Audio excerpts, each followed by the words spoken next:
Hi there, I'm Michael Goodland with FiddlerShop.com, and welcome to another edition of Michael Explains It All, which is a very all-encompassing title. But basically, this is the D'Addario Zyex edition for violin. And what I'm going to do is I'm going to talk a little bit about these strings and demonstrate them for you on my Fiddler Artist violin. And we are also going to look at the frequency analysis to try to see if we can prove scientifically what all these descriptions about the strings and what everybody writes online is actually true. The results are yet to be determined. I'm not sure if I can actually do this yet, but it's been interesting, and the more strings that I compare, I'll be able to kind of learn more. So hopefully you can track with me and see how this goes. I will say in full disclosure, I was using the Holstein 3-star Pernambuco bow, but those have been flying off the shelves like hotcakes, and so I've had to switch to the Holstein 2-star Pernambuco bow, which is a very similar bow. So results might vary a little bit because, I don't know, maybe my last videos have had so much success that everybody has called in and, or who actually calls? Actually, people do call, but most people just buy the bows online. And so we don't have any more. So let's get back to focus. Focus! D'Addario Zyex. Zyex is the material actually that's inside of a lot of strings. It's like a synthetic fiber. Sometimes we call these nylon or Perlon or Zyex. It's a little bit, I guess, like if we called if Burger King called the Whopper beef, because that's what's inside of it. It's inside, so it's some clever branding people. Nobody else, I guess, was using this term Zyex. So it is a synthetic core string, which is generally perceived to be warm, like gut strings. And they're not as bright as like a steel core string. All that to say, these strings are perceived to be very rich, very warm. They settle in quickly, which is a nice benefit, and they're easy to tune because of the synthetic core. Steel core strings are a little bit difficult to tune without fine tuners.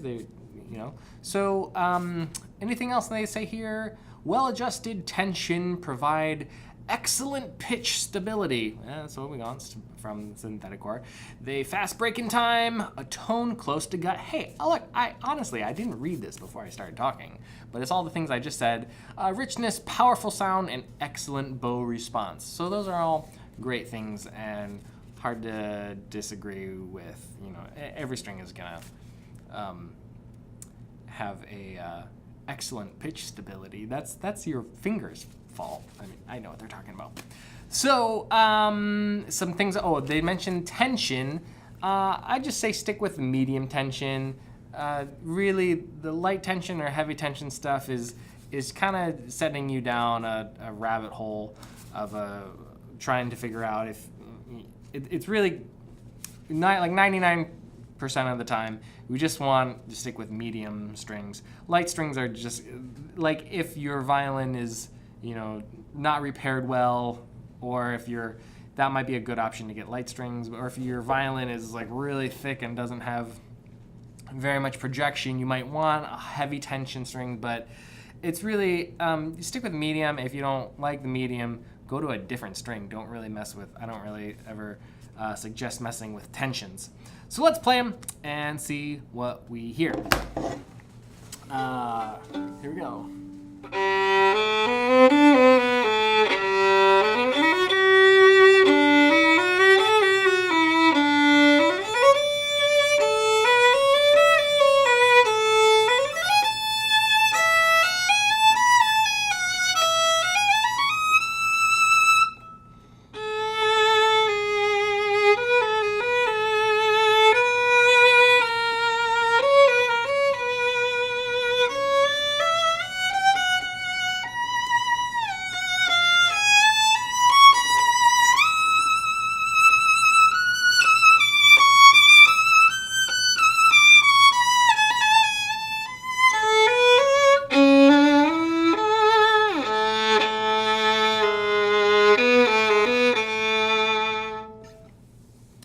interesting.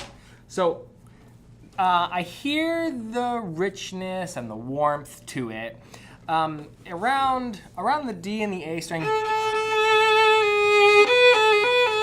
That's great. That's all I could ever hope for, for this violin, this bow, this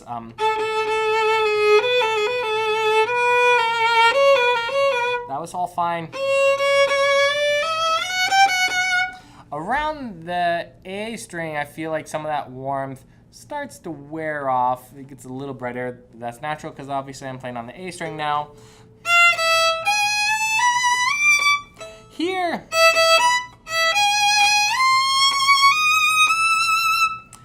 it doesn't really have the clarity that I've heard on this violin as opposed with some of the other E's.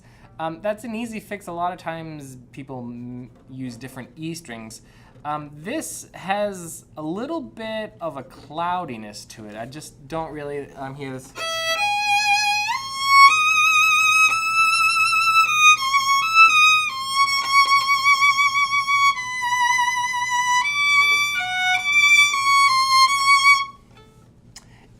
To me, that doesn't quite have the sparkle that I'm used to. And that might be a great thing for you. You might have a really bright violin that you want to make warmer, richer sound. Maybe you don't really like that piercing, super singing sound. That might be a great way. You can use Zyex to sort of color your violin. There are a lot of people that don't want a big projection, especially not from the E string. Let's look back over here on the...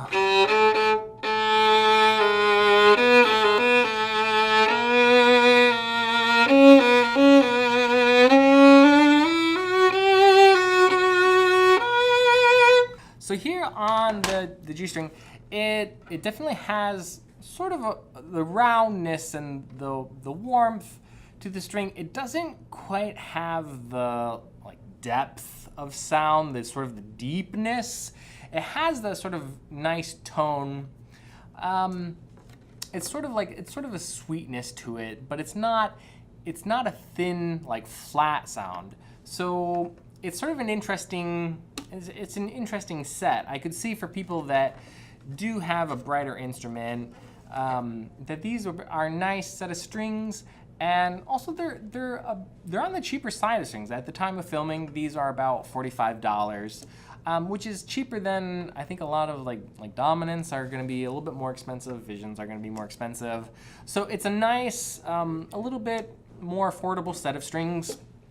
What I'm going to do is play all the open strings and see if we can hear a difference when I look at them, the frequencies in audition.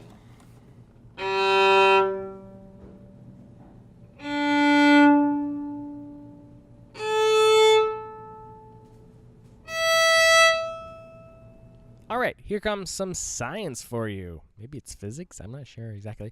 I mean, we did learn about this in theory class. This is the harmonic series, or overtones. And it's neat seeing this is, of course, the G, D, A, and E. On the right-hand side, these are measured in hertz. And so the bottom is, if we look in the third column, this is our A440.